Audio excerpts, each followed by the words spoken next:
एक तरफ Israel Hamas के बीच सीज फायर डील करीब करीब फाइनल हो गई है। खबरों की माने तो हमास ने इजरायली कैदियों की रिहाई वाले मसौदे समझौते को स्वीकार भी कर लिया है। दूसरी ओर इजरायली पीएम के ही सहयोगी इस डील से खफा नजर आ रहे हैं। इजराइल के पुलिस मंत्री इतामार बेन ग्वीर ने तो नेतन्याहू सरकार से इस्तीफा देने की धमकी दे डाली है। इतामार ने कहा है कि अगर प्रधानमंत्री बेंजामिन नेतन्याहू कतर में गाजा युद्ध विराम के समझौते पर राजी होते हैं तो वह उनकी सरकार से इस्तीफा दे देंगे।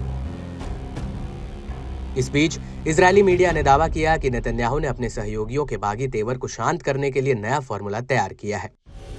दरअसल नेतन्याहू ने इतमार बेन ग्वीर और इजरायली वित्त मंत्री को एक आकर्षक प्रस्ताव दिया है। इसके तहत वेस्ट बैंक में बस्तियों का विस्तार करने और सुरक्षा उपायों को बढ़ाने की योजनाएं शामिल हैं।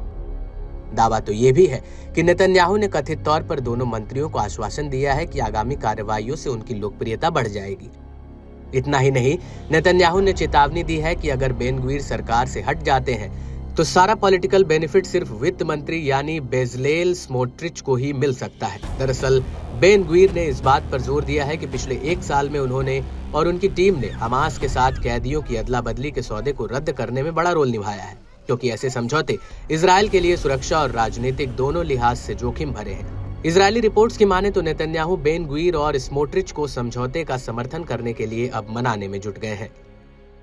इस बीच स्मोट्रिच ने कहा कि मेरी आंखों के सामने सिर्फ एक ही बात है और वो ये है कि युद्ध के सभी मकसद को कैसे हासिल किया जाए ताकि पूरी जीत हासिल की जा सके। मैं ये बात एक गंभीर बंद दरवाजे के पीछे की बातचीत में कह रहा हूँ।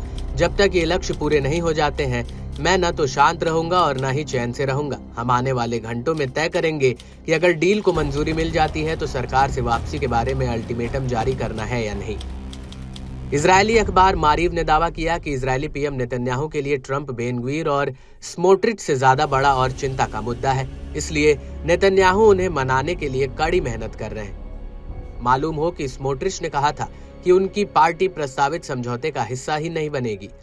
उन्होंने इसे इजरायल की राष्ट्रीय सुरक्षा के लिए एक आपदा बताया है। स्मोट्रिच ने कहा, हम आत्मसमर्पण समझौते का हिस्सा नहीं बनेंगे जिसमें आतंकियों को रिहा करना, युद्ध को रोकना और उन उपलब्धियों को खत्म करना शामिल होगा जिनके लिए बहुत खून बहाया गया था और कई बंधकों को छोड़ना पड़ा था। अब समय आ गया है कि हम अपनी पूरी ताकत से काम करें, पूरे गाजा पर कब्जा करें और उसे साफ करें। गाजा पर नरक के द्वार तब तक खोलें जब तक हमास पूरी तरह से आत्मसमर्पण न कर दे और सभी बंधकों को वापस न दिया जाए।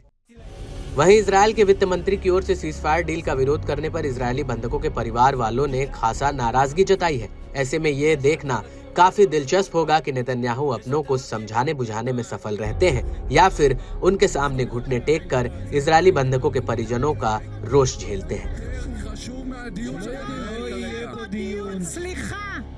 יותר מהחוק האיזוטרי שאתה רוצה להביא. אין, אתם לא תמשיכו הלאה כשיש חטופים בעזה. אני מקצרת.